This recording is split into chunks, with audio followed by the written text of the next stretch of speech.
choir asked me if I'd do a children's talk. And I didn't know, maybe I don't know if the young people would like to come up or stay in their seats. Do whatever's comfortable for you. If you want to stay there, stay. That's what they want. Give your chance to move. It's nice for me to have you. I have a story today, it's a true story. It's a story for young adults and for adults. It's a little different than the stories I used to tell. I stayed home when my son was born for the first 6 or 7 years of his life. And I had been a teacher, a second grade teacher before that, and I had left teaching when I was going to have him. And when he went to school, I got a job teaching nursery school in Marshfield for a couple of years, but I really missed classroom teaching, public school teaching. And I stayed in touch with my friends, and one day, a friend called and she said, oh, I hear there's an opening in second grade. And that's what I had taught in the town where I had worked. And she said, call and get an interview and you'll probably get the job. I said, oh, okay. But I didn't tell her the truth. The truth was I was afraid. I was feeling very insecure about going back to teaching. I had been away for probably 7 years and I thought they wouldn't want me. I thought methods change and I probably wouldn't be good enough, even though I had good evaluations when I taught. And I started to do what I'm sure no one in this church ever does. I call it negative self-talk. I started to tell myself why I wouldn't get the job, why I wouldn't be good enough. You know, it's like a snowball rolling down a hill. And I didn't make the call. So I did what I often do when I procrastinate. I started watching television. And there was a talk show on, and there was a movie star being interviewed. And the host said to the movie star, well, you've been in a lot of movies. You must have to do a lot of interviews. And the movie star said, yes, I do. And he said, do you get nervous? Well, I really listened to that. And she said, well, I used to get nervous until I heard about the banana. And he said, the banana? And she said, yeah, when I go on an interview, I put a banana in my purse. I got it right here, that's her thing.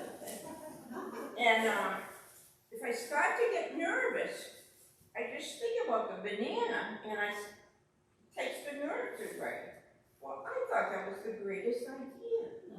So I called for an interview and filled out an application, and I got myself ready. And I got a jacket with big pockets where the banana would fit. But the day of the interview, it was too hot to wear the jacket, so I had to put it in my purse. And I want to tell you the truth, the banana did nothing. I was a nervous wreck, and I did a lot of praying. And I got to the school, and by this time I was so convinced that I wouldn't get the job that I almost drove home. But I had promised to do it, so I got out of the car. I took the banana with me. I should have left it in the car. Anyway, it started to smell by now, and I just got banana. It didn't help me. It just didn't help me. So I went up the stairs. The principal's office was on the second floor. And I had worked in that school before, but not for that particular principal. And it was an old school, and you go up one set of stairs, and then there's a platform, and you go up another set of stairs. So I went up the first set of stairs, and I stopped at the platform, and I looked out over the playground. And it had rained heavily the night before, and there were lots of puddles out there. And over in the corner, there was a very big puddle, and there were 2 swans there.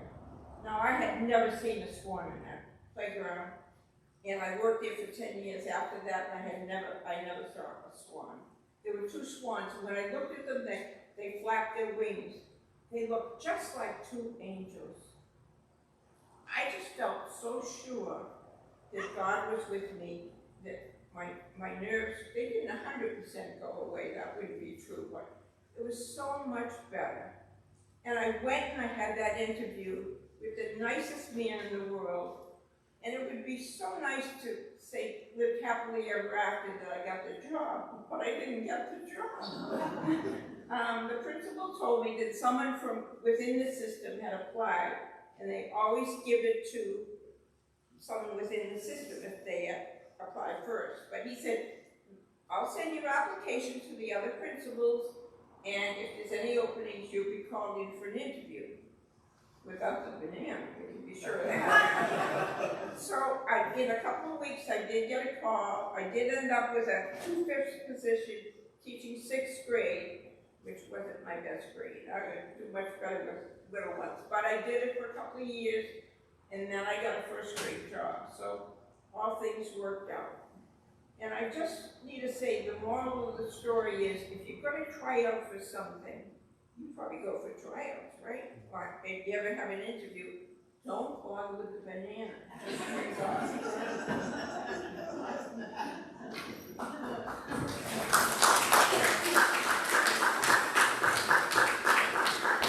Okay, kids. That's it. Unless you want a banana.